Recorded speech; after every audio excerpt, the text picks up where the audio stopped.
This is called the multiple mass-produced and aggregate, and this is a lecture that we will use as a starting point for our next project, which has to do with looking at how using multiples or mass-produced objects in sculpture as a strategy of communication is used by different people.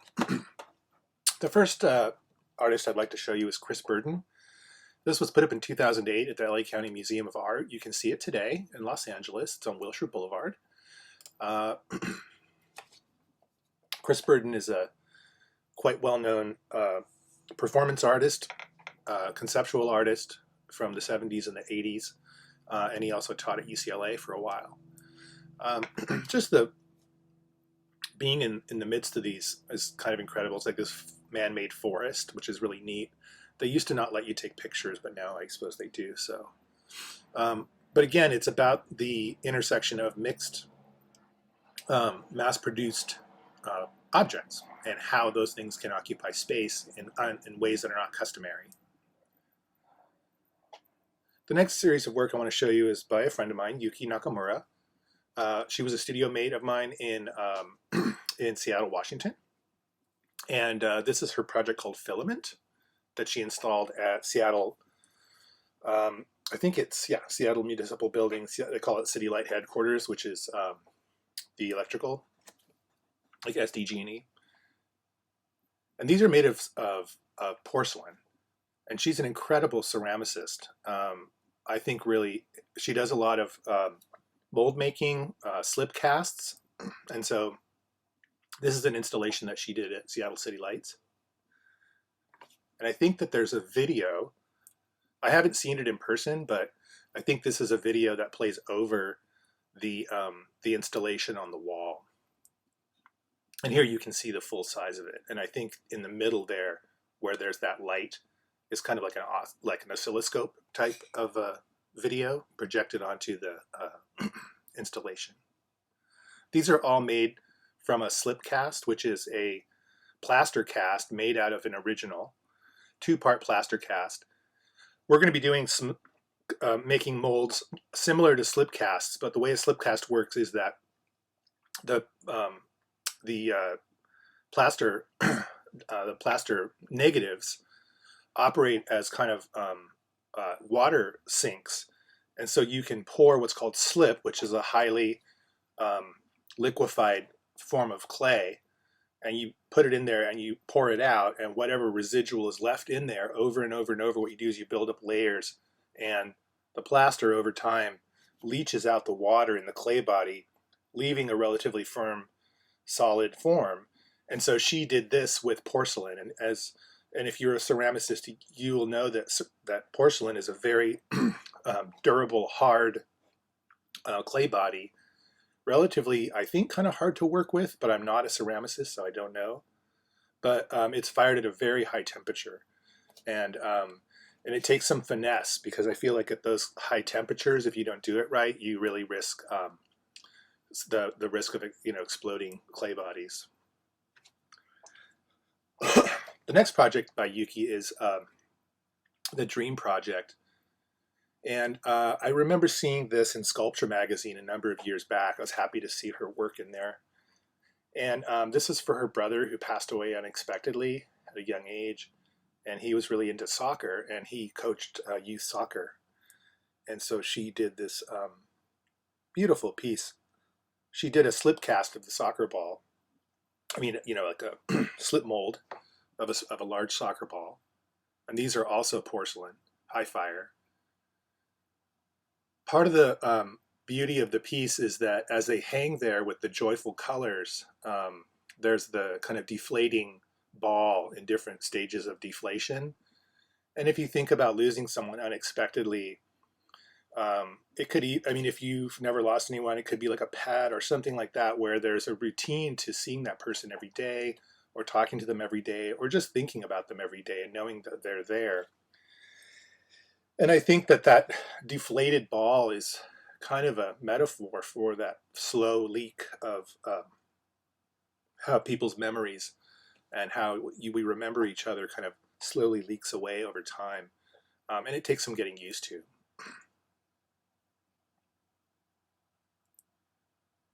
And these are obviously different shows.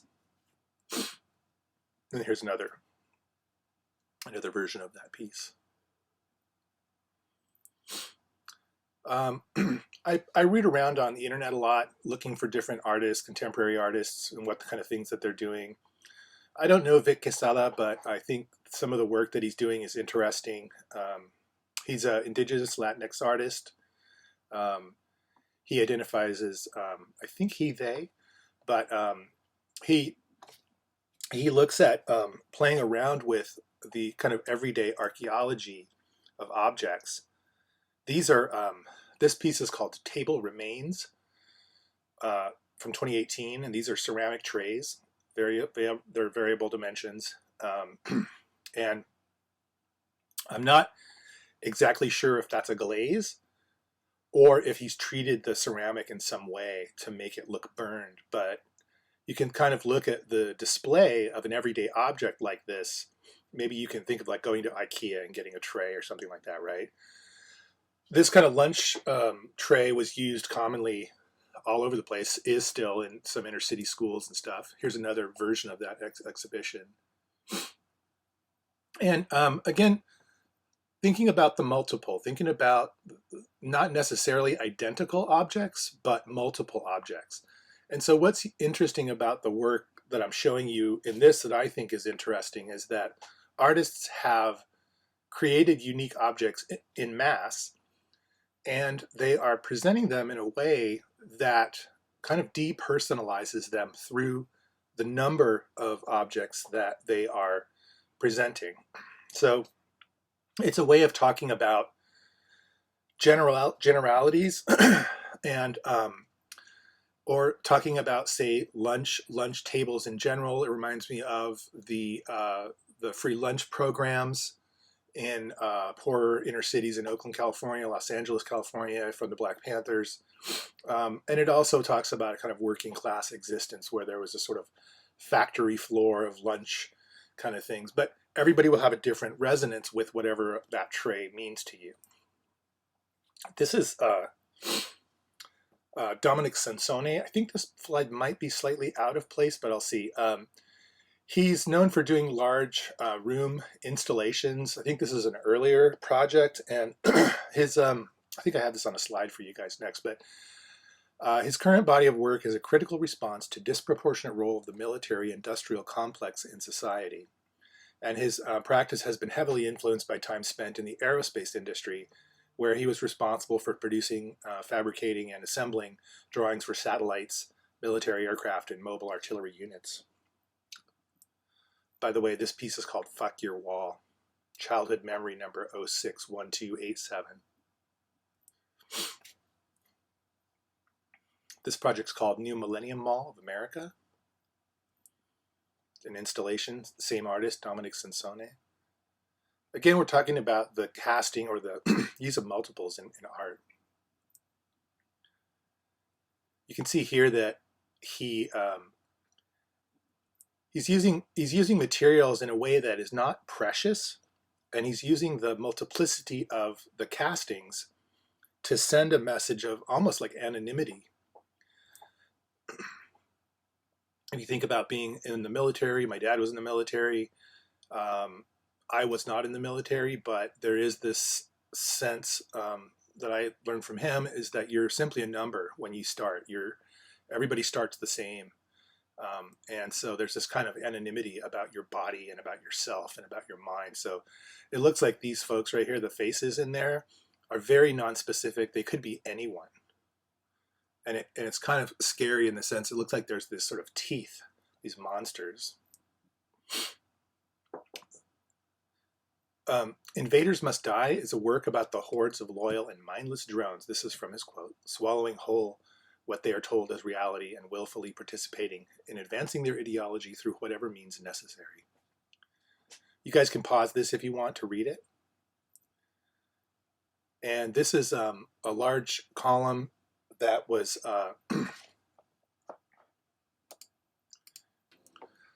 this is a project that's inspired by the Endless Column, which was created by Constantin Brancusi.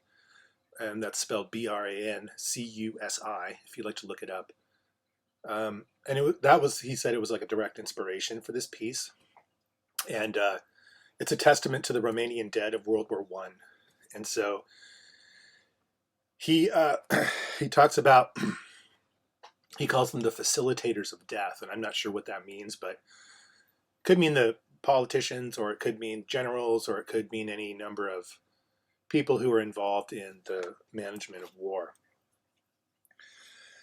So each one of these little figures, this is made of bronze, and even though it's not, we're going to be using plaster, but even though it's not plaster, you can see how large it is. Again, the use of the multiple and the similar, although they're not identical, and although each one has its own individual look and feel, there is this kind of quality of all at once kind of simulacra kind of thing, where you could think about it as heads in general, heads with goggles in general. And I don't think these are very big. I think they're quite small. So he probably sculpted it himself, and then created a master mold, and then cast a bunch of them out of wax, and then had the castings done with bronze, which is a very expensive process. So the material of the artwork in this case is part of the work, because number one, bronze sculpture is something that was reserved for the elite for many, many centuries, and it still is because of its expense. And to talk about something as not necessarily taboo, but as difficult as war and about death, and using such a precious material, where ordinarily you'll see like Henry Moore or Picasso's and stuff like that made out of bronze. This project that I'm about to show you is not created out of multiples that have been cast, but multiples that have been found and used. And what's neat about Nadine Robinson's project here is that the music that comes out of the speakers changes. So there will be, as she says here, there will be like the sounds of fire hoses from Birmingham protests, police dogs, and then behind it, there'll be music playing. So like Handel, or I think she said like little Kirk Franklin. So it's a sound piece. But again, when we look at this, it talks about sounds in general and in multiple. So for example, if you think about traffic sounds always like traffic, even though if you were to really listen to traffic always sounds different. It's never the exact same thing. But that cacophony of sounds is always something that you can rely on. Ai Weiwei is a Chinese artist, very political, very critical of the major political parties in power, and he does work that is linked to that transition from rural, kind of hands in the earth existence to the more modern kind of response of China, I think, to industrialization, which is driven a lot by the West.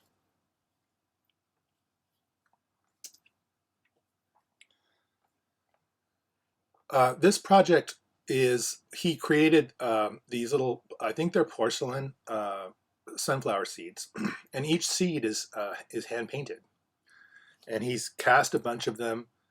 And as it said in the intro, and I can't pronounce the name of the city properly, but the mass production of ceramics, porcelain for the West is implicit in, number one, the material that the sunflower seeds are made of.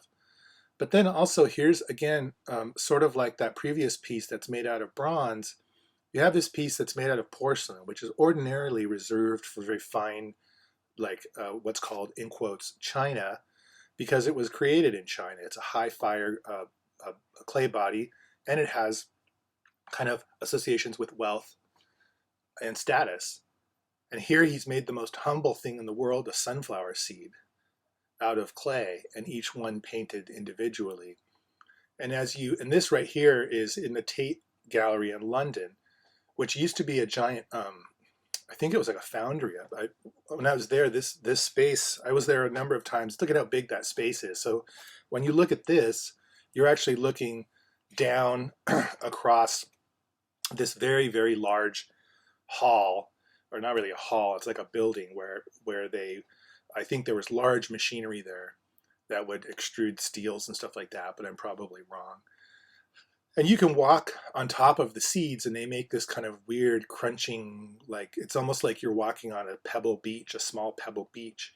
And if you think about the association between, say, the porcelain seeds and people, you can start thinking, here we are in the West. Ai Weiwei is making this project in London, right? In the West, one of the main customers for, open, quotes, China. And here we are, Western people walking on top of these porcelain seeds. And so that's all part of the piece, and Ai Weiwei is very well aware of that.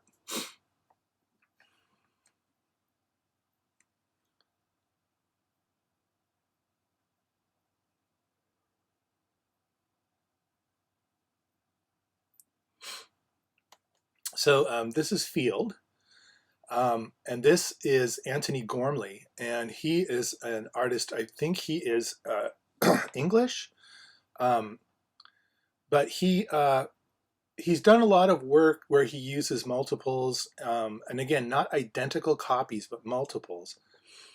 Using multiples in his work to talk about kind of more esoteric topics.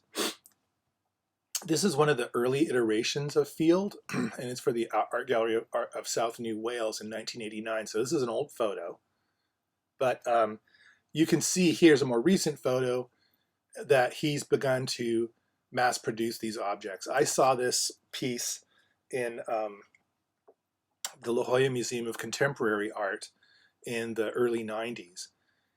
And one of the parts of the project was that he hires people, very poor people, to make the objects. And if you look closely at each one of them, you can see the hands that have crushed the clay together. And you can see, say, the thumbprints on this little guy in the very front. And that's just the sign of the human hand. Sometimes these are made by very young people, and they just sort of stare out, and they occupy the entire space. So you can't actually enter the room. You have to stand and sort of be observed, which is, I mean, it's a powerful piece. I remember seeing it in the 90s and thinking, well, that's a little bit like, he's using labor from, in this, when we saw him, he was using, I think, Mexican labor at the time to do his piece for La Jolla. And I think it's a double-edged sword. I mean, he's also using materials from the area. He's using labor from the area. And so you might think, oh, well, here's a privileged guy coming through, but on the other hand, there is something really powerful about this piece, and so I think we could dig into the politics of its production and its presentation, but I do want you to know that that's also a part of the manufacture of the piece and the intent of the piece. This is another project by Anthony Gormley. This is a tree that he has sliced into a horizontal plane.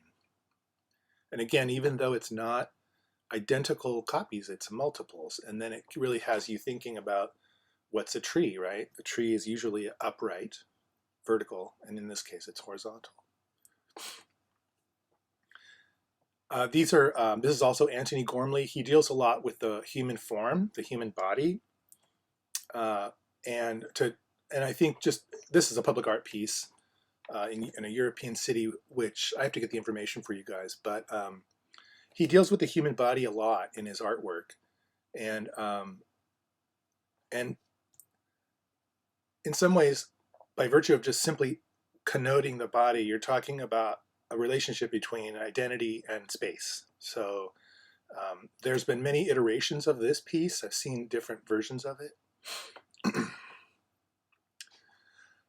Eva Hess died at a young age, unfortunately, owing to cancer.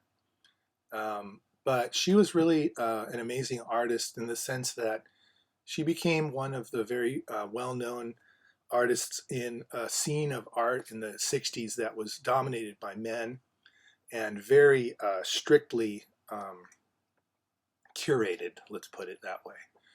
There were only certain people, in quotes, allowed to show, and she really, I think, broke down some of those barriers and showed that it's not simply that certain people make better art than other people owing to their, birth and position in society, but that the voices of all people can be heard. In this case, this piece is called Repetition 19:3. Um, these are fiberglass polyester resin. There's 19 of them. They're each about like, I don't know, like 11 or 12 inches tall, and they sit on the floor. And here's something that I'll just read a little bit of the notes on this to you. The artist Eva Hesse was having a lousy day of painting, as she noted in a journal entry from 1964. I destroy, rebuild, and so it goes, she jotted down. I wonder how much I must impose my preconceived ideas, and to what degree I must be alert and willing to go along with what happens at the moment on the canvas. Hesse's reflection on whether to privilege forethought or spontaneity, structure, disorder, captures a persistent thread through the artist's short but powerfully transformative career. In her published diary, she often considered disciplines, in quotes, in art versus freedom, and she painted biomorphs and wonky grids with defined parameters of the picture plane, created reliefs that erupt in these tight, erotic coils of rope, made a series of hanging cheesecloth drapes covered in latex. They follow a certain logic, but they're also irregular, coarse, and they're wet looking. One of the later works, Contingent, appeared on the cover of Artform, which is like a big deal. Unfortunately, she died of a brain tumor when she was only 34. This is Eva Hesse too. So again, we're looking at multiples and we're looking at similarities. How do those aggregates of similarity come together to talk about something more general? Contingent is the work that was mentioned in the previous slide.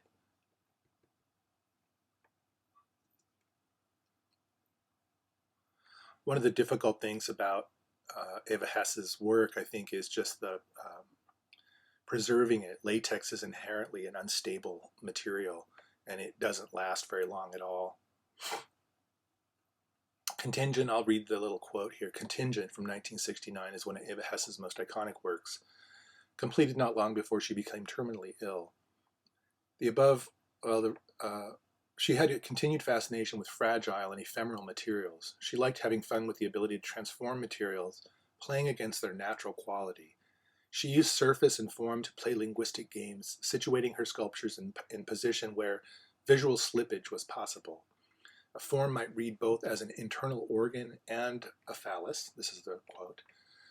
The ambiguity caused by this, leaving us feeling uncertain and possibly uncomfortable, was crucial to her practice. Oops, I'm sorry. This is Rachel Whiteread, and she's an artist who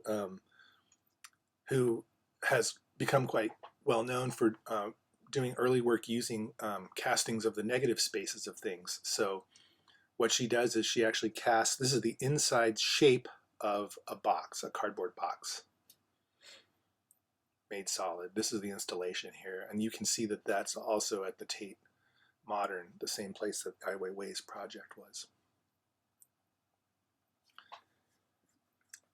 A lot of her works are untitled. I think this is just called Bathtub or Tub.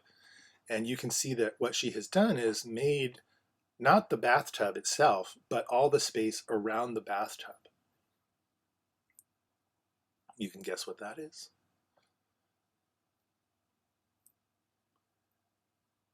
See if you can guess what these are. I'll tell you in a minute, but what she's really fascinated with is what's not there and making present what is not there. These are cast solid core resins, and this is the under space underneath a chair. So if you were to encapsulate the bottom of a four-legged chair or three-legged stool or whatever, and then pour resin into it and take it out, this is what you would have.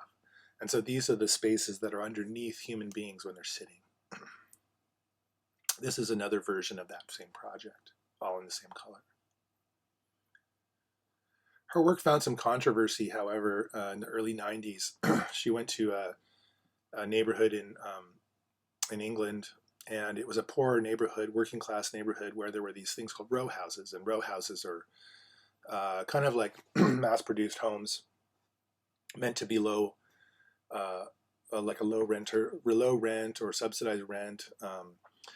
And she decided that she wanted to make an entire casting of the inside of one of these homes. And the people, but unfortunately, as a public art practice, she didn't ask or perhaps consult enough of the people in that neighborhood to see whether or not they would like to see this. And it got vandalized a lot. People were really ticked off because they felt like this was a persistent reminder to them that they didn't need a reminder.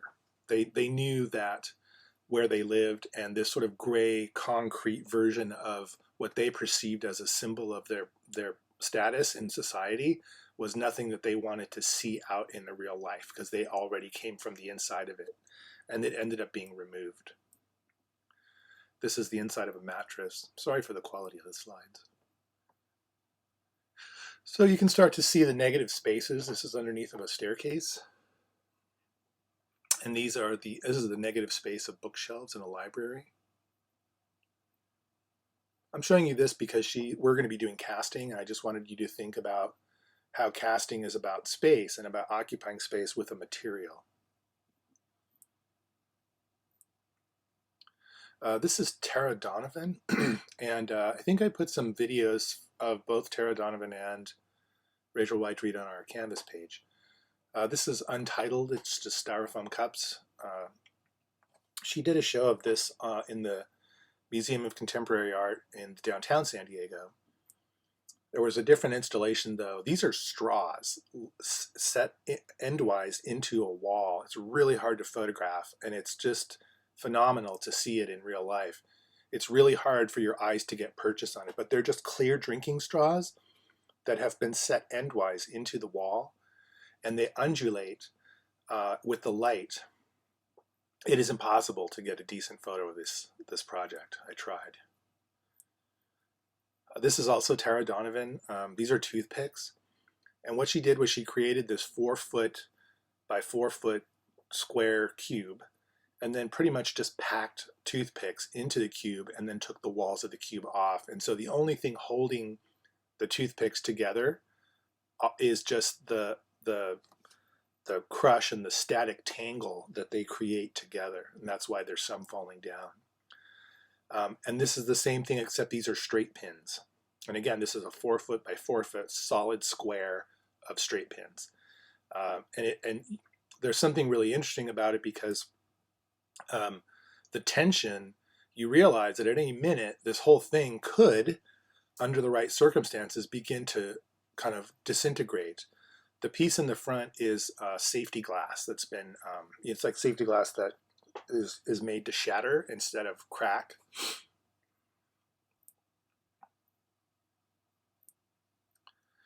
Sorry about the quality of the slide. This is also Tara Donovan. These are paper plates, those scalloped edge paper plates. So she's just using everyday stuff in multiples, right? That's such a terrible slide. So this is the one that this is not in San Diego, but this is the piece that I saw in San Diego. And these are just simply clear plastic drinking cups that have been stacked up over and over and over. I'm sorry these slides are so poor, but the stuff in the front there is receipt tape. And then the project, that's receipt tape. And project in the back, these are rubber bands that have been set inside of a frame, possibly glued down, I'm not sure, and then inked. And then the rubber bands are inked, and then they're printed on a large press. All these are just rubber bands. The next artist I want to show you is Juan Munoz. I don't know what to make of his work. I still don't have an answer for why he chose an Asian face for many of his figures. He's Spanish. I don't know his background, but it did rub me a little bit the wrong way when I saw this project in the 90s and the early 2000s, but I just thought I would show it to you. And again, these are just like, they're smiling and laughing faces.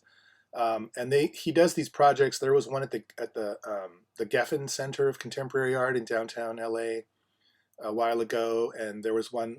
These fellows were all over one of the upper galleries, and just so you're walking among these realistic looking forms, figures, they're all quite happy, but there's also something really haunting and like kind of devoid about their expression because they're gray. They're all gray. And while they look animated, the presentation and the creation of the project is really austere. Like it doesn't really give you anything other than just the simple same person over and over and over. And again, I still don't really know. Here's a quote. He said, "It's like that." He said, here's something that he said. "I like to think of it as a kind of space that exists between each of us and the rest of the world. It's like that moment when you switch off a light in a room and you say, 'This is me alone.' Art is a wonderful place to feel like that."